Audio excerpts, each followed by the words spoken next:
Is your SsangYong Tivoli, Korando, or Musso key fob not working? The most common cause is a dead battery. First, confirm the issue isn't something else, like a damaged fob. If the buttons are unresponsive, proceed. You'll need a new CR2032 3-volt coin cell battery.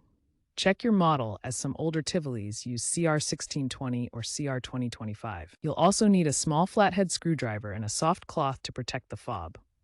These batteries typically cost $2 to $5 US and last 1 to 2 years with average use. Purchase quality brands like Duracell or Energizer for best results. Locate the seam on the fob, usually a slot or button. Gently pry it open with the flathead screwdriver, using a cloth to prevent scratches. Carefully remove the old battery, noting the orientation with the positive side up. Insert the new CR2032 battery, ensuring the polarity matches the markings with positive side up. Snap the fob back together securely. Test the remote functions like lock and unlock. If it doesn't work, check the battery seating. If issues persist, consult a mechanic for possible ECU reset.